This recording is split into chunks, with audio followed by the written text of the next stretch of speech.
I'm here with Craig Dickson, and today is a very special day for Craig because it is the first day of his retirement from the Queensland Police Service. So, Craig, are you feel how? Tell me how you're feeling on your day one of retirement. Um, a lot better now. I was certainly a little bit anxious leading up to my retirement or pre-retirement yesterday from the station, but today I feel a lot better. I had a good night's sleep last night. We've got a lovely ride today. Perfect weather, beautiful views. Getting ready to go down and have some dinner. I'm feeling pretty chipper right now, so not And, sad in any way. and can you tell us how long you were in the Queensland Police Service for? So my service was just under 14 years by a month or so. Went very quickly, very quickly. I remember the day I walked into the academy, and it seems like that was a month ago. And 14 years later, here we are, and I'm done and dusted. So, you would have been a late age or mature age entrant to the police academy? I was a mature age entrant, and the reason for that it wasn't a particular leaning I had any time in my career, my working career, I should say. However, prior to um, joining the QPS, I had worked for 9 years for Colgate Palmolive, manufacturing of all things toothpaste. And I enjoyed the job. I really did enjoy the job, and there's every chance that I may not have become a police officer. I may have continued down that path had they not done a downsizing around the world in the Colgate Palmolive world, and they moved that particular plant was closed down and moved to Thailand for obviously financial reasons. Therefore, I was kind of forced to go and find another vocation, and I have um, skills as a heavy vehicle truck driver, and I was almost tempted to fall back into that, and I'm glad I didn't now in hindsight. Um, and I really can't even recall, to be totally honest, how I made the decision the QPS is for me. It may have just been banter around the table with my wife at the time. But and having said that, I did question myself. I thought, geez, I might be a little bit old for that vocation. However, as it turns out, I thought, well, I'll throw my hat in the ring, and went through a pretty long selection process and managed to get a Guernsey at the Queensland Police Academy up at Wacol in the beginning of 2007. So you came out of the police academy, what, 6 months later? 6.5 months later, Mm-hmm. and my first posting was to the Mudgeeraba Police Station, where I did my 6 week, or 8 week, I guess, mental phase, and I enjoyed it. Mudgeeraba Station was a lot smaller, and the work was a bit quieter in those days. Um, and those days we also rotated through over a 12-month period, three different stations. So I finished 3 months there. I did a couple of small rotations with TCS, it's a Tactical Crime Squad, and CIB. And then I did another 3 months or 3.5 months at the Coomera Police Station. And then the rest of my remaining 12 months was the Surfers Paradise Police Station. And I was a bit apprehensive because a lot of people say the Surfers Paradise is a bit scary for a police officer to go to, but I must admit I enjoyed my time there, so much so that when we were confirmed, I was actually confirmed to Southport Police Station. And fortunately for me, a fella from Southport Police Station had been confirmed to Surfers, and he had no desire to go there. And fortunately, I had made a reasonably good name for myself at Surfers Paradise. So both OICs facilitated the swap, and hence I become a confirmed police officer at Surfers Paradise, where I worked for almost 7 years. And after Surfers Paradise, you decided it was time for a change? Yes, well, I get to a point, as much as I enjoyed street policing and all those sorts of things that come along with working on the glitter strip, you have to be realistic. and when you get a bit older, things hurt a lot more.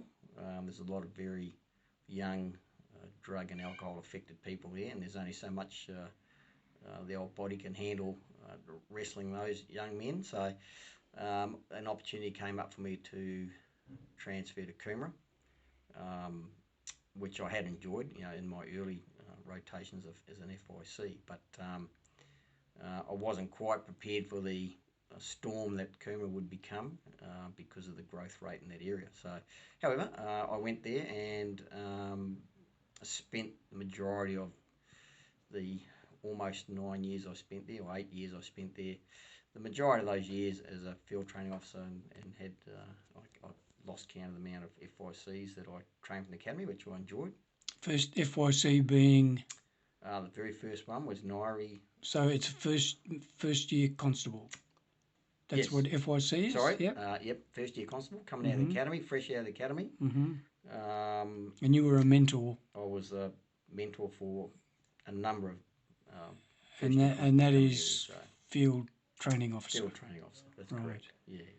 Right, and so, you enjoyed being a field training officer, I believe? I did, and so much so that, come on, I'm trying to be a little bit humble here. However, yes, in 2017 I was awarded the South East Region Field Training Officer of the Year award, which was quite humbling, and because it's a peer supported award, so I accepted that, but it was quite a humbling experience, and I had by all accounts I was going to continue on in that role until I retired in this date in 2020. However,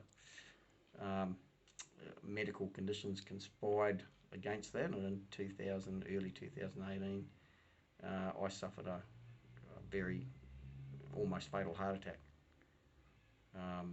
However, thanks to the good graces of the interviewer, who convinced me it'd be a good idea to go to the hospital and subsequently took me there, I survived that scare, albeit with some pretty serious surgery and a reasonable long recovery period. The uptake of that is I went back to Coomera Police Station, and the OIC and their management there are very supportive of me and allowed me to work there in a majority station crime manager role up until my retirement yesterday. And that allowed me to finish my career on my terms and finish at 60. I would have been quite disappointed if I'd fallen short, but here we are, enjoying the... So, I believe that you were promoted in your time in the Queensland Police Service. Can you tell us a little bit about that? Well, I mean, I was promoted to Senior Constable, so the requirement is obviously once you've finished your first year period, you're required to do what's called CDP, Constable Development Program. However, that's not in effect anymore. The young connies coming through don't have to do that. So over a number of years, that entails obviously keeping your nose clean, and a number of quite lengthy assignments.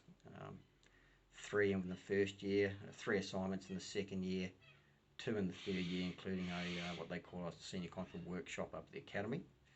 And then once you've completed those, and there's a certain time period, obviously, for a pay point to have seniority.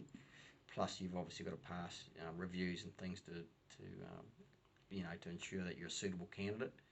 And I became a Senior Constable, and this is going to be interesting because I'm just going up to pay point 2.9 at the moment, which is the top pay point. So I assume that's about 8 years ago. Would have been maybe early 2012 or the late 2011. I can't remember, to be honest. And did you have any ambitions to go higher, maybe to a sergeant rank? I never did. I had no desire to become a sergeant. A couple of reasons is obviously my age. Had I had another 10 plus years perhaps in the QPS, I would have considered it. And if that became available and there was an opportunity, I would probably have moved out of Coomera to a different station. However, I enjoyed general duties policing. I enjoyed interacting with the first year constables coming in there, second years and the others that were there. I enjoyed that type of policing. I had no real desire to fill an administrative role at all. And at the time, sergeants were predominantly doing a lot of office station administration type roles. So that was nothing that I felt I really wanted to do. And therefore, and to be honest, the pay gap between a senior connie and a first year sergeant is not very much. And it certainly didn't justify put myself through the management program and then attempting to throw my hat in the ring. So, and can you tell us what was the most satisfying part of being a Queensland Police Service officer? Oh, I mean, there's a lot of ups and there's a lot of downs and there's a lot of things that the general public will never understand or never get to see. However, I think the most satisfying part of general duties policing will always be investigating a matter to its conclusion and having a win for the victims. The victims are often overlooked everywhere, as most people know. At times, the police service is not particularly cognizant of the victims' rights and the outcomes, and the courts certainly aren't. So when we had a good win against, in relation to whatever the case may be, and got a good outcome for the victim, that was very satisfying, especially the lengthy investigations. Now, you obviously have a high satisfaction rate if you can achieve a victory in the court on behalf of the victim. Was there any negatives of the job that you have experienced in your time in the Queensland Police Service? Yeah, well, absolutely. I would like to say that if you could roll the job into 100 percentage points, 90% would be positive and 10% would be of a negative nature. Unfortunately, in policing, you're dealing with a lot of good people, but essentially you're dealing with a very small proportion of the population who are the repeat offenders for criminal matters. And there's a lot of downs. There's a lot of things that aren't particularly pleasant, whether it be dealing with deceased people, giving death messages, going to violent, horrible car crashes, domestic violence, all those sort of things. And and if I were to say 90% of policing was positive, I couldn't keep a straight face. The reality of it is not, and it's not for everyone. And I think I'm just very fortunate that I have a personality that can deal with those things and not dwell on it, and just understand that it's part and parcel of the job. You're either cut out to be a police officer or you're not. If you had the opportunity to do it all again, but enrol or enlist in the Queensland Police Service at a much younger age, say 30, and they'd give you a 30-year career, would you have done it, or are you more than happy to have done 14 years and done other things in your life, in your working life? I mean, that's a difficult question to answer in hindsight. However, I would like to think if I had the opportunity for a 30-year policing career in the Queensland Police Service, I would, knowing what I know now, I would certainly have made an effort to move out of the predominantly built-up areas and into a smaller, perhaps country station, a town.